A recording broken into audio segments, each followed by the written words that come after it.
C'est la suite de Politicien, votre rendez-vous politique dont le numéro de ce jour est consacré au Bénin. Un nouvel invité m'a rejoint, Éric Adéchian. Vous êtes membre de l'opposition béninoise. Merci à vous de m'avoir rejoint. C'est moi qui vous remercie pour votre invitation. Léandre Wilfried Roumbedi est resté avec moi, de même que Léonce Roumbadi. Alors, dans la première partie, nous évoquions la question du moins la proposition d'amendement constitutionnel qui a été examinée par les députés le 5 juillet dernier. Et vous évoquiez justement les différents points de cette proposition. Je voudrais qu'on ne s'éternise pas sur ce débat et qu'on aborde tout simplement la question, puis vous répondiez à M. Roumbedi par rapport à la question du couplage des élections. Vous avez déjà donné votre point de vue par rapport à la question des femmes. Oui. Mais alors, très rapidement, par rapport au couplage des élections, oui. Nous sommes d'accord. Mais nous disons ceci. Le couplage des élections, c'est quoi? C'est que dans la même journée, on organise toutes les élections. Mais ce que les députés et le gouvernement proposent, c'est qu'on aura les élections générales en 2026. Cela voudra dire qu'en 2026, on organise les présidentielles et 90 jours après, on organise les élections législatives. Or, au Bénin, les élections coûtent en moyenne entre 10 et 13 milliards de francs CFA. Donc, si en 2026, au lieu qu'on organise toutes les élections le même jour pour économiser, pour faire des économies à l'État, aux caisses de l'État, pourquoi on va organiser les présidentielles et 90 jours après, on va organiser les élections législatives? Maintenant, pourquoi le couplage, on ne commence pas le couplage par rapport à 2021? Et c'est pour cela que c'est-à-dire laisser les députés actuels, laisser le mandat des députés actuels aller jusqu'à 2021 ou bien organiser en 2019? Les députés ont un mandat de 4 ans. C'est cela. Et nous sommes dans une histoire du genre du comédien qui dit « Je vole, vous volez, nous volons, venons, nous restons ensemble pour sécuriser ce que nous faisons. » Donc c'est l'histoire du comédien que nous sommes en train de voir maintenant parce que... Quelle est votre proposition au fond? La proposition, elle est celle-ci. Le gouvernement propose, pour ne pas dire les députés de la majorité présidentielle, propose 7 ans pour les députés. C'est ça.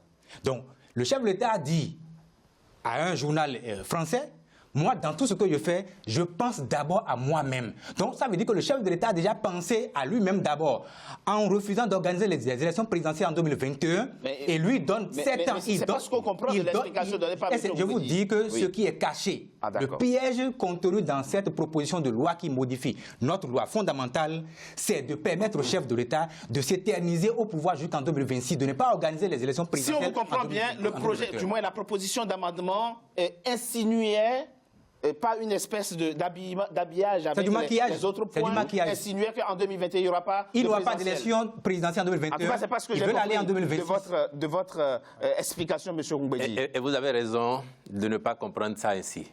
Et avec toute la gentillesse possible, j'ai envie de dire à Léonce que c'est de l'hérésie.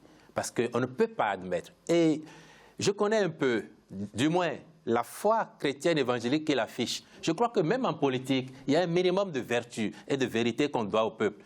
Et au nom de sa foi qu'il affiche, si elle n'est pas feinte, ni surfaite, il ne devrait pas tenir les propos qu'il tient là. Alors on revient sur la question. Allez-y très rapidement. Et vous me permettez de lui répondre point par point. Non, s'il vous plaît. S'il vous plaît, c'est pour ça que j'ai fait le déplacement.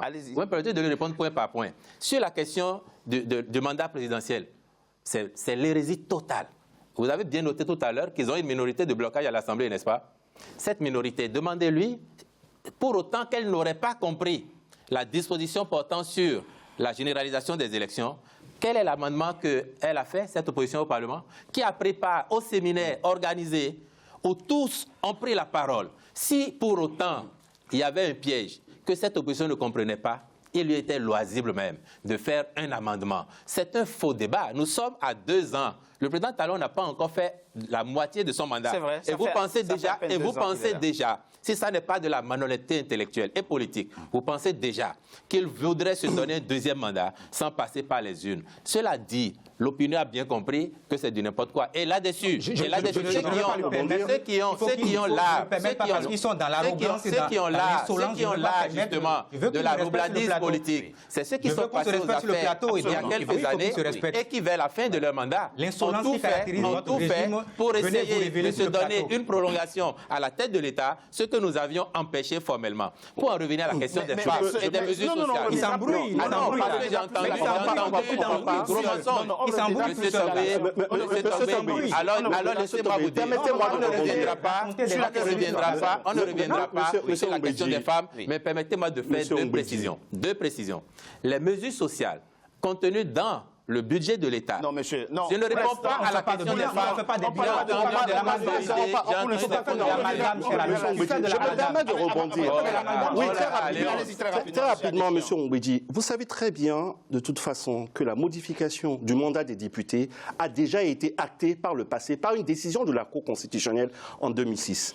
En 2006, la Cour de concession à Ouensou a interdit aux députés qui ne pouvaient pas proroger la durée du mandat des députés parce qu'il relevait justement de la prérogative du peuple béninois. Mais si, moi j'ai la décision, je vous la confirme. Je vous la dis, c'est la décision DCC 074. Je dis bien in extenso. Oui. Donc, la Cour constitutionnelle a réaffirmé que le mandat de 4 ans est le résultat du consensus national issu de la conférence des forces vives de la nation de 1990. Et que dans le préambule de cette constitution, ils ont réaffirmé l'opposition du peuple béninois. La décision de la Cour en 2006. Laissez-moi terminer. Je connais. Vous ne me permettez pas de terminer. Non, je le rectifie et continue. Je le rectifie et continue, sinon personne ne nous comprendrait. La décision de la Cour en 2006, c'est parce que les députés en exercice avaient prolongé leur propre mandat. Et la Cour a fini en disant... C'est le cas aujourd'hui. Nous sommes dans le cas...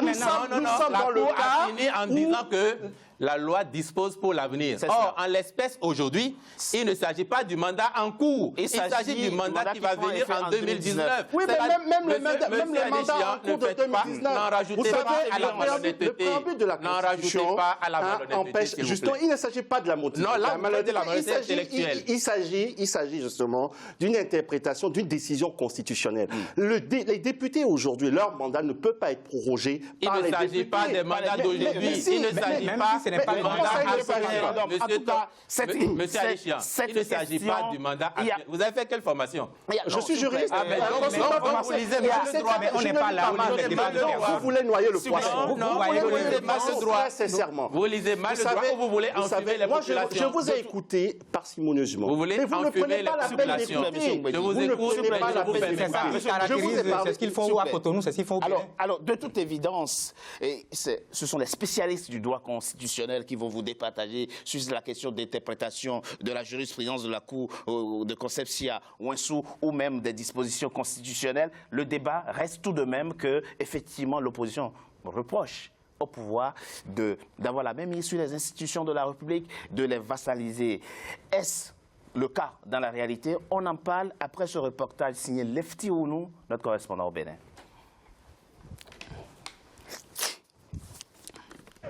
Les rapports entre le pouvoir exécutif et les autres institutions de la République du Bénin cristallisent les attentions. En effet, l'opposition ne cesse d'alimenter la polémique au sujet de l'indépendance des institutions républicaines vis-à-vis de l'exécutif. Le président Patrice Talon est maintes fois accusé de vassaliser les institutions de la République. Elle évoque entre autres le vote par la majorité parlementaire de certaines lois jugées scélérates, la fermeture de plusieurs organes de presse proches de l'opposition par la haute autorité de l'audiovisuel et de la communication, ou l'ingérence de l'exécutif dans les affaires judiciaires.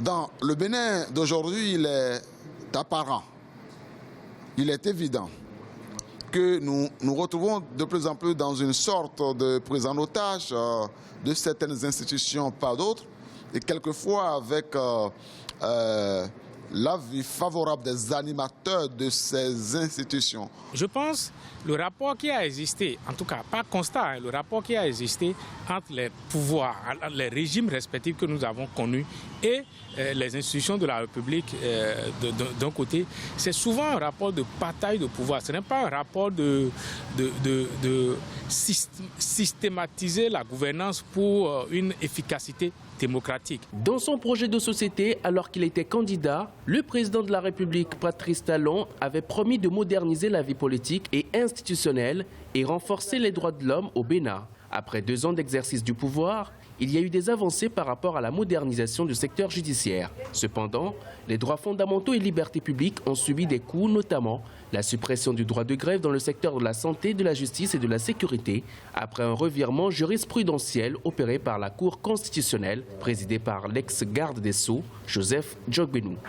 La décision DCC 1841 constitue une atteinte grave au contrat social issu de l'historique conférence nationale de février 1990. La Constitution du 11 décembre 1990 confère au président de la République la prérogative de nomination de plusieurs membres des institutions républicaines. De nombreux observateurs estiment que le président Patrice Talon n'a pas outrepassé les pouvoirs qui lui sont conférés par la loi fondamentale. Je trouve qu'il exerce le pouvoir compte tenu des textes qui sont en rigueur. Je pense qu'il est en train d'utiliser tous les pouvoirs aujourd'hui concentrés dans ses mains pour montrer en réalité aux autres qu'en réalité il fallait aller aux réformes.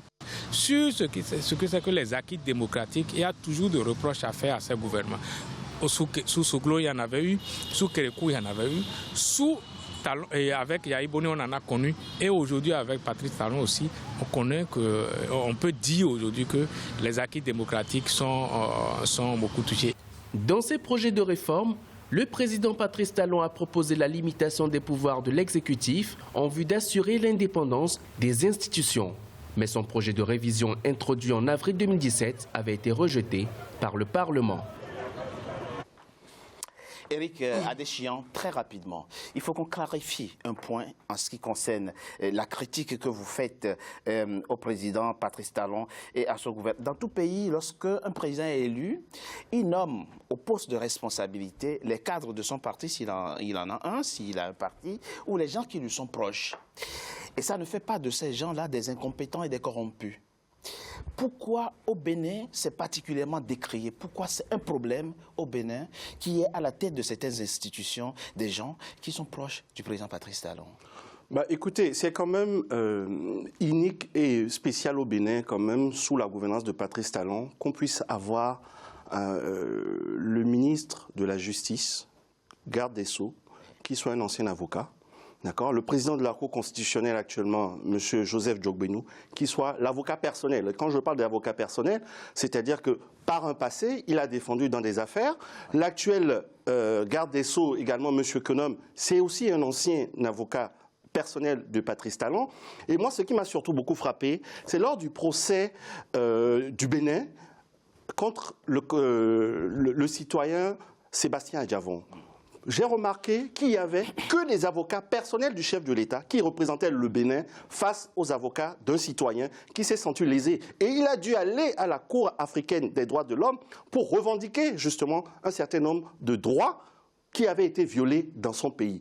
C'est quand même assez spécial. Moi, ce qui me frappe surtout, c'est la vassalisation. De là, parler de vassalisation. Oui, il faut parler de vassalisation. Oui. Il est important que ceux qui nous regardent puissent écouter et entendre un certain nombre de statistiques que je retire du bilan de l'Assemblée nationale au cours de l'exercice passé. On observe qu'il y a 14 questions écrites des députés au gouvernement qui n'ont pas été... Vous parlez de la 6e législature? Oui, la 6e législature. La 7e législature, l'actuelle législature. L'actuelle, c'est-à-dire que le mandat de l'année passée, la durée du mandat passé, on observe que 14 questions écrites n'ont pas fait l'objet d'aucune réponse. Alors que, d'après le règlement intérieur de l'Assemblée nationale, il faut que maximum, au bout de 30 jours, que les ministres puissent répondre des questions orale et écrite au gouvernement. Ça, c'est le premier point. Les questions écrites. Donc, aucune réponse sur les questions écrites. Les questions orales... Est-ce qu'on conclut quoi?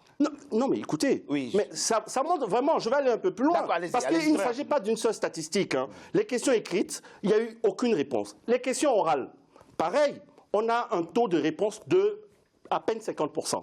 D'accord? Les questions d'actualité, idem, on a un suffrage qui est très faible, et les commissions d'enquête parlementaire. Vous imaginez que depuis 2017, il y a eu 2 commissions d'enquête parlementaire, une concernant l'ancien site de Maria Guileta et le deuxième, le Fonds d'aide à la culture. Depuis 2017, nous sommes aujourd'hui en juillet 2018, il n'y a eu aucun rapport qui a été rendu. Donc on se demande aujourd'hui s'il n'y a pas une complaisance entre l'exécutif et le législatif qui est chargé justement du contrôle de l'action gouvernementale. Alors aujourd'hui, qu'est-ce que les citoyens observent?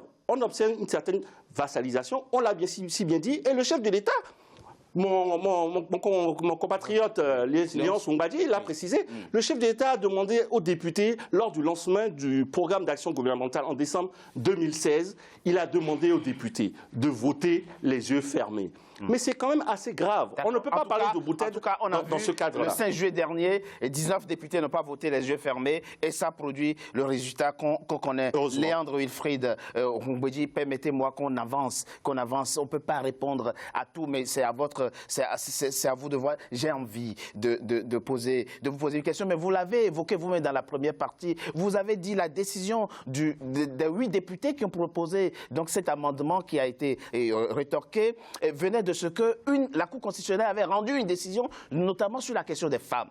Et du coup, ça m'intéresse de voir que le pouvoir effectivement, est soucieux du respect ou de la mise en œuvre des décisions de la Cour constitutionnelle. Mais quand on prend la Cour Olo, qui vient de passer, le professeur Olo, c'est peut-être ici le moment de lui rendre hommage, ce professeur compétent de droit constitutionnel, il y a toute une ribambelle de décisions de cette Cour que le gouvernement n'a pas respectée. Or, le candidat Patrice Talon disait « l'État qui ne respecte pas les décisions de justice est un État voyou ». Le Bénin serait-il devenu un État? Vous avez énuméré combien de décisions non respectées? Mais je peux vous en citer. Dites-moi combien. Il y en a 18 en tout. On peut les citer. La loi sur la décision sur la Non, s'il vous plaît, allez-y. Très bien.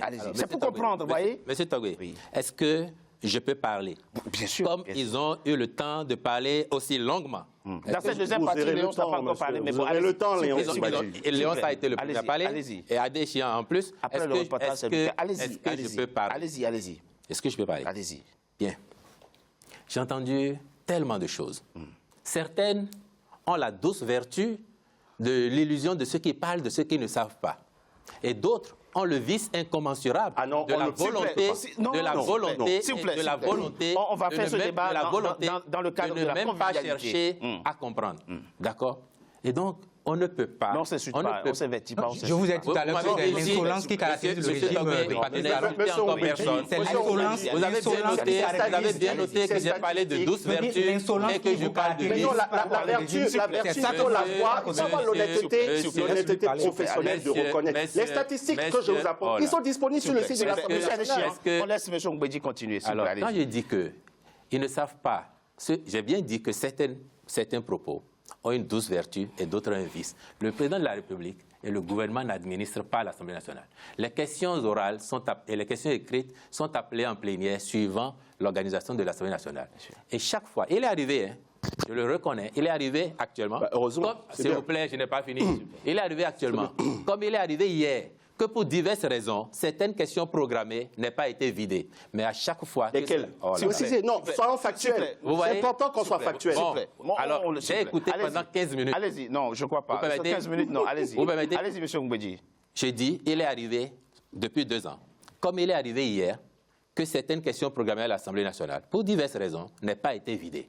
Mais dès que cela a été possible, les séances ont été faites. Le gouvernement s'emploie à répondre aux sollicitations des députés et à aller répondre à leurs questions. Qu'il s'agisse de questions orales ou de questions écrites au gouvernement avec débat ou sans débat. Mais on parle maintenant de relations entre le... L'Assemblée nationale n'est pas la seule institution, il y a aussi la Cour constitutionnelle, vous voyez. Et ma question portait justement sur les décisions... Parmi les choses que j'ai entendues, vous avez bien fait tout à l'heure de dire, mais si quelqu'un arrive au pouvoir, il fait appel aux gens qu'il connaît le mieux, qui peuvent l'aider. Absolument. Si le chef de l'État a eu des avocats par le passé, qui se sont révélés compétents, et je vais souligner que le citoyen Patrice Talon a remporté tous les procès que l'État lui a intentés. Tous ces procès, les procès n'ont pas été vidés. Au Bénin, les procès n'ont pas été vidés. Il faut le reconnaître. Monsieur Roumbedji, ayez l'honnêteté intellectuelle de reconnaître. Comme à l'étranger, le président Talon a remporté ces procès. D'accord. Et s'il les a remportés par des gens, des avocats compétents, je suis d'accord avec vous. Vous lui donniez après le droit de nommer des gens compétents pour assumer des fonctions. On est tout à fait d'accord. Au moins, nous sommes en phase là-dessus. Absolument. Donc, sur le principe, cela ne pose absolument aucun problème. Mais s'il y a un problème. Ni juridique, ni moral. Il y a un problème. Monsieur Adéchian, s'il vous plaît, on laisse. Allez-y très rapidement. Cela ne pose aucun problème. On s'est entendu là-dessus. Et fouillez depuis, que ce soit au Bénin ou ici, vous verrez toujours, aux côtés des chefs d'État, des gens de confiance, des gens qui ont décision d'une manière ou d'une autre. On était en train, cela dit. L'édition de la Cour Olo. La Cour Olo, elle est passée. Il y a des décisions. Vous voulez faire référence à quelle décision qui concerne le gouvernement et qu'elle n'a pas appliquée? Notamment en ce qui concerne l'ARCEP. Oui. L'autorité de régulation des communications. L'autorité de régulation justement, les membres de cette autorité ont été vidés sans respecter les conditions. Ça, c'est la première. La deuxième décision, vous avez demandé à ce que je lise cette décision.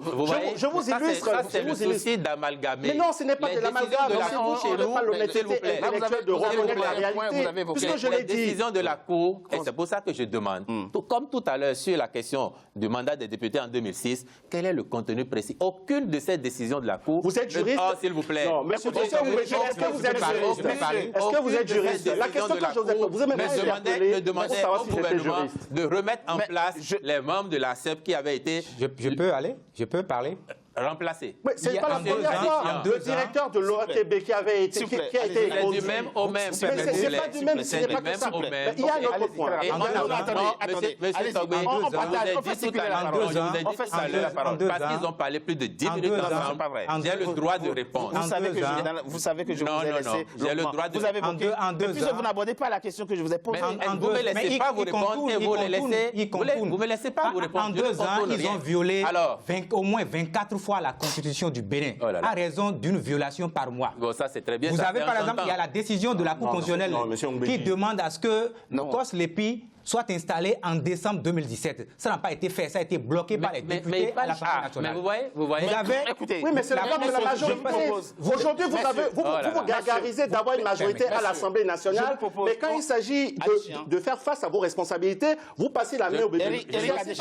On marque une coup de pause. On se retrouve tout à l'heure pour la suite de cette émission. À tout de suite.